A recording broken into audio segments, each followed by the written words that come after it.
So the Gemara that we're learning this, as you all can have already know, the Gemara is somewhat of a complicated Gemara when it comes to the laws of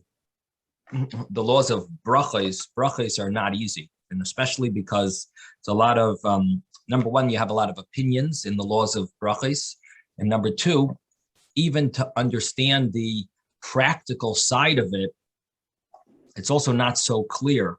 And I want to give you an example because we spoke before about the bracha on schnitzel, and I brought up one of the bracha books that tells us the bracha on schnitzel is really shahakol, and he brings a source from a sefer called Pri Toyar. So I was able to get this sefer. It's written in like really old print. If you can see it here, I don't know if you can tell, but it's like this is a old sefer. I don't know why they haven't reprinted it, or maybe they did. I just don't. I wasn't able to get a copy of the new print. But what he writes here, and listen to this, he writes, the fish, sometimes they cook the fish with flour in order to fry it. And it's not a problem. We go by the main thing, which is the fish, even though there is from the 5 grains, which normally means you're supposed to follow the bracha of the 5 grains, which would be mezainos. He says, however, we go by the fish because this is different. The reason they use flour is so that the fish doesn't stick to the pan. And even though it gives a little flavor, that's not why they use it. They don't use the flour to give flavor. They use it so that it won't stick to the pan. And therefore, it's not a problem. Now, I have to tell you, he's not talking about the laws of brachos here. He's talking about the laws of having a non-Jew cook something.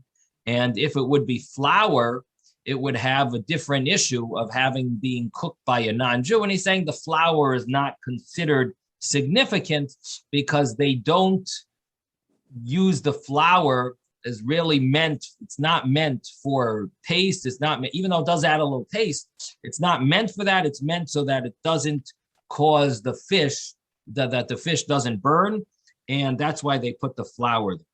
And he says it's similar to in the laws of brachos, what we say here, that if it's meant to bind the food together, it's not counted. We don't consider that significant if the flour is just meant to bind the food together. So this is a opinion of one of the commentaries of the Shulchan Aruch. And the point that I'm bringing from this is that the way this rabbi understood schnitzel is that they put flour in order that the fish doesn't burn. Now, personally, I don't think nowadays that's why people put flour. I don't think it has anything to do with burning. I mean, we have oil, but when you cook with oil, as far as I understand, the fish is not going to burn. Maybe if it's on very high temperature, maybe that's why.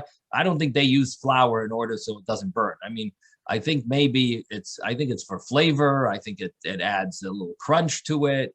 I think texture, it makes it, the fried together with that, it tastes like a cookie around the schnitzel. It tastes like something, so personally, I think that might be in his day, where maybe that was the custom, or maybe that was in his household that they used flour for that purpose.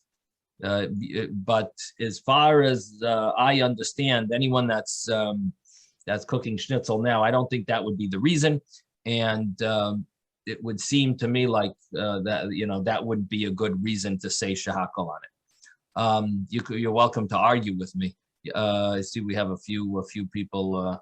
Ben, yes? I said last time we talked about it that the schnitzel, the reason you put the breading on it is to keep the meat moist, right. tender. not to dry it out, not Right. from sticking, but not to dry it out. And you Which really is don't think, similar. Which is similar. so you really don't think that the people who are eating the schnitzel enjoy that crust around it? It's simply just so that the schnitzel is not dried out? Really? You don't think there's any like That's flavor right. to the You might even want to take the crust off when you eat it. Really? I know people who would eat the crust and take the schnitzel out. No, not me. That's what I think people would do. But okay, all right. Yes, Susan. I maybe it has to do with intent, the purpose of adding the flour. Maybe that's what it all boils. Of course, that's what we're talking about. The question is, what is the intent? That's what we're arguing Exactly. about. Whether or not it's considered part of the food or just an add-on. Well, that's the question. And what we're dealing with is the fact that normally we say, even if it's an add-on, if it's flour, if it's made from flour, if it's an add-on, that's flour, we normally say that becomes the main food. Okay. And that's the in problem. In Orthodox cooking and practices, that is what the law is. Yeah, it has nothing to do with Orthodox cooking. It has to do with the laws of blessings. In the laws of blessings, we always follow the flour. If there's flour, then that takes that. And that's the Gemara we learned. There's nothing to do with That's what I thought also, because every time I would add flour, to me, it's the main, it's the 5 grains. So, so that becomes the primary purpose of the food. But our Gemara is saying something unique, that even if it's a minority of the food, it still is called primary. Flour. It's still one of the 5 grains. Okay. No, being one of the 5 grains, it's called primary. We call it primary, even though it's a minority of the food. I see. Even if it's a small amount of whatever this food is, right. We normally call it the primary anyway. And that's what our Gemara is saying. Okay, so that at least we looked that up to see what the source of. It could be a lot of people rely on that opinion to recite the bracha shehakol. I just wonder if that reason applies nowadays. Rabbi. Yes. Yeah. Yesterday I was mentioning about the kavanah, the intention of the chef or the person who's eating, in regards to the chef putting flour in the ground beef to make it go further. So the chef's intention is the flour to extend the beef, and the eater's intention is the meat. So it doesn't go. So we were talking about whose intention does it go by. So I saw a thing yesterday that cereal and milk, you only make the blessing on cereal, because the milk is considered secondary, right?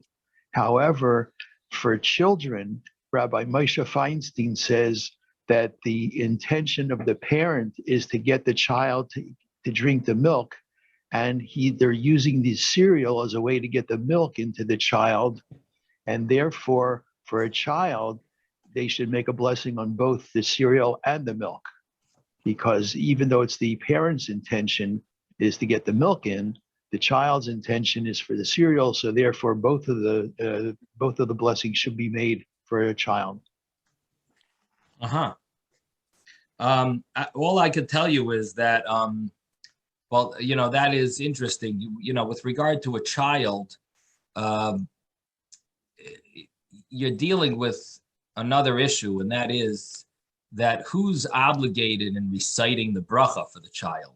Is it really in other words, is the mitzvah of chinuch? It's sort of a combination, the parents and the child. So their intent a little maybe plays a role, because they're the ones who are they're educating the child, and ultimately when he grows up, he's going to want that you served him, that he ate milk, that he drank milk with it. So I don't know. I have to take a look at that essay from Moshe Feinstein, of course. But I'm just throwing another point in, and that is that there is an element of the parents' view with, when it comes to chinuch, and they're sort of their intention is connected a little to the bracha. They're sort of teaching their child how to recite a bracha.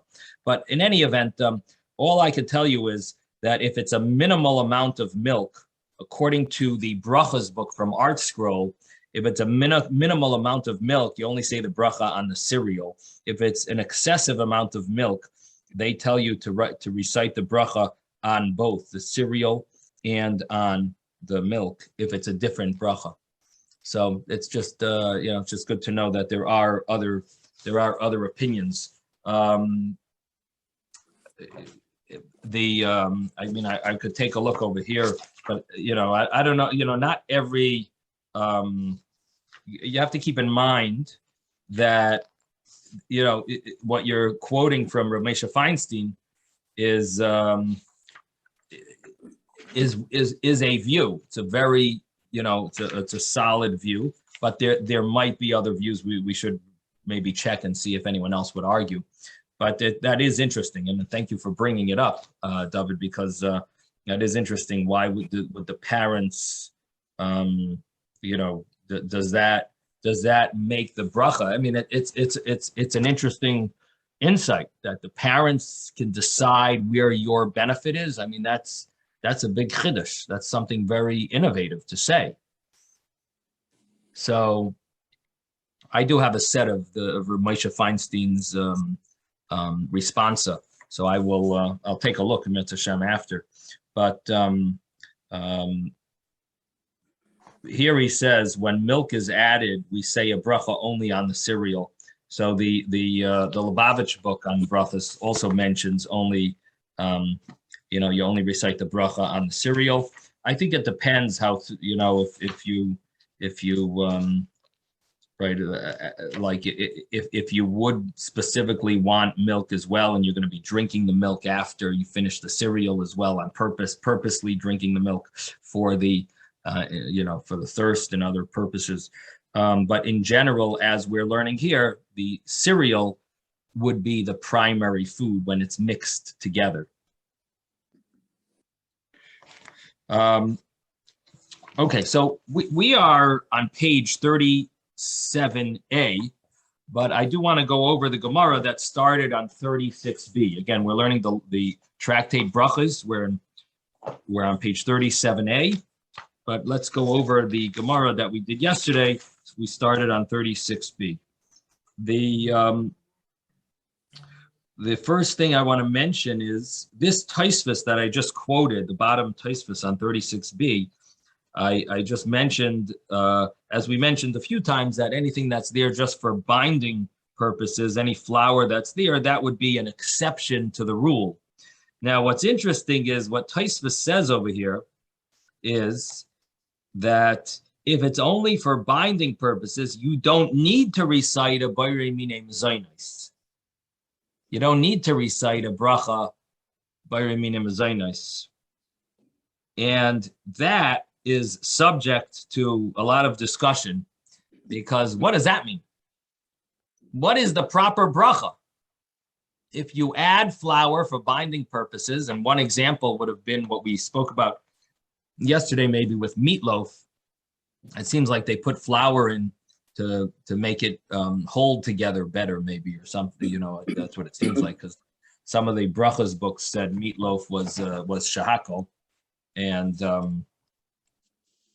if for sure, if you have in mind that if the matzah meal or the flour is a binder, it's shahakol, and so the question is, so why does Tosfos say that if you that you don't need to recite a Bayrei Minei Mezainos? Do you see that 3 lines up from the bottom of the page? So he says over there, you don't need to, einay tzarich. And so this is this is quite surprising. So on the side of the Gemara, there's something called the Gilyon Hashas, which is Rabbi Akiva Eger, who says that this is a very surprising language. He says they see you don't have to, you're not allowed to recite Bari Minim Zainis. And then he says that if you were to recite a Bari Minim Zainis, it would be like reciting a Bari Minim Zainis on almonds. And the bracha would be a levatala, would be a wasted bracha.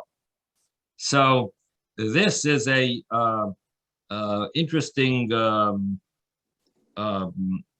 question. What happens if a person does recite the bracha Bari Minim Zainis on foods that are not that you're not supposed to recite mezainis on, or if it has a little flour in it and the official bracha is not mezainis, would you fulfill your obligation?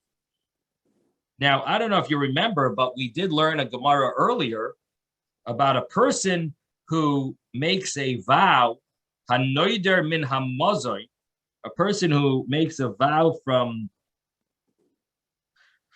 mazon, from anything that gives sustenance. So he's allowed to drink water and eat salt. And it sounded like anything besides those two things have sustenance. And the Gemara explains that there's a difference between the word mazoin and zon, and the cases where a person makes a vow from anything that's zon, and he's prohibited in all foods except water and salt. So it sounds from that Gemara that all foods except water and salt have some level of sustenance to them. According to that, there are opinions that say that if you did recite a Bari Minim Zainis on other foods, you have fulfilled your obligation. So this would fit possibly. I mean, it's not a perfect answer to Taisvis, but it does. At least it doesn't. It doesn't make a problem. In other words, the way Taisvis writes it, if you did it, you don't need to recite a Bari Minim Zainis. At least it's not a contradiction to Jewish law, because according to law, if you did recite a Zainis, you did maybe fulfill your obligation. You just don't need to, or you're not supposed to. You shouldn't recite a Zainis. You're supposed to recite the bracha on the main food that's not the binder, the flour part. You should recite the bracha on the primary food. But if you did recite the bracha on the binding part, which is the flour, at least you fulfilled your obligation. So the wording of Taisvis doesn't contradict the halacha, but it seems like Rabbi Akiva Eger argues. He says that if you recited a Bari Minim Zainis on other foods that don't deserve it, for example, if you used flour just to bind together the meatballs, then if you recited Bari Minim Zainis on it, you have not fulfilled your obligation of a bracha. You recited a bracha in vain. You would need to recite another bracha. So this brings up another topic of mistakes. The person makes a mistake with brachas. Sometimes we say you have fulfilled your obligation, and sometimes we say, no, you need to recite another bracha again. So even though you made a mistake, sometimes it's considered acceptable. And this would be one of those examples where some opinions say you recited a Bari Minim Zainis on the wrong food, it would be acceptable because as long as it's not water and salt. Water and salt, the previous Gemara said that's not something that sustains, but anything besides that has some level of sustenance to it. And because of that, the bracha Bari Minim Zainis would not be a bracha in vain. Yes, Ben. The way I understand sustenance, I think is like preserve life. And water is an essential. You cannot live without water. Also, for that matter, maybe. So they give you sustenance too. I once visited someone in a nursing home that was very angry with life. He was a younger person, and he decided to go on a hunger strike, and he loved Coca-Cola. So he went on a strike on everything. He Coca-Cola. wasn't going to eat, but he only drank Coke. And he lasted for 65 days. That's what I'm saying, you still need, But, liquid. But in any event, you're asking a good question. You're asking that it would seem that water does provide a major element of sustenance. So the way the Gemara, the way the halacha follows this is that water is definitely a important. It's crucial to live, but there must be a term called sustenance that has to do with the heart feeling satisfied. There's some sustenance. In other words, water you need not to be dehydrated, but the food is something that's sustaining. There's a certain translation that in the English maybe it doesn't have, you don't have it there. Maybe in the word sustenance, maybe it wouldn't fit, but in the Hebrew, the concept of mazain has something to do with sustaining the heart, like an element of food giving sustenance. So you're right that you would be dehydrated without water, but the sustenance, according to the understanding of the Gemara, anything besides salt and water actually gives the heart sustenance. Because salt has taste too. You need salt also to live. You need some salt. Without salt, somehow the limbs. People told me in the Holocaust that people didn't have salt during the war. They would somehow it affected the way their hands. They couldn't open and close their hands. It affects your organs. But so you need it, but it doesn't fulfill the halachic meaning of sustenance, which is something to do with sustaining the heart, which food does. Okay, so the Gemara that we learned yesterday, we were concentrating on these two statements, and I see someone's putting in the chat. Let's see, I just missed it here. Okay. Simone wants to tell us that sustenance sounds like nutrition. Okay, thank you. Yeah, so maybe does that answer the problem? So water would not be called nutrition, but sustenance. If you say the word nutrition, would that be a better word? I'm not sure. Does everyone think that's correct? Nutrition would not include water or salt? Maybe. Okay, sounds good. Sounds right to me too. What? Sounds right to me too. Sounds right. Okay. You got some votes, Simone. Okay. So now we have, so the Gemara that we learned, so we have two statements from Rav and Shmuel. These two great scholars of the Talmud, Rav and Shmuel, they both agreed on these two major important statements. And they both statements sound very similar. They sound almost the same. What are the statements? One statement was that anything that is of the 5 grains, you recite Bayrei Mine Mezainis. The other statement was anything that has in it from the 5 grains, you recite Bayrei Mine Mezainis. Now, what they're saying is not only the words they said, but they're also implying things. They're implying things from what they said, and we'll soon see what that means. Number one, when they said anything that is from the 5 grains, you recite a Bayrei Mine Mezainis. What you would think from that statement might be that if it's mixed with other food items, maybe it would lose its status of mezainis. If something was mixed with other food items, maybe it wouldn't be mezainis anymore. And so therefore, they said the second statement, anything that has in it from the 5 grains, you would recite mezainis. Now, let me give you an example for that. A lot of nowadays people are very into health and they're into like almond flour and other flours, coconut flour, and they have nut flour, and there's different flours that they add. So let's say you had a recipe where you're using some wheat flour and some almond flour. And for example, they have this type of horns, almond horns, is that what it's called, that they have in bakeries?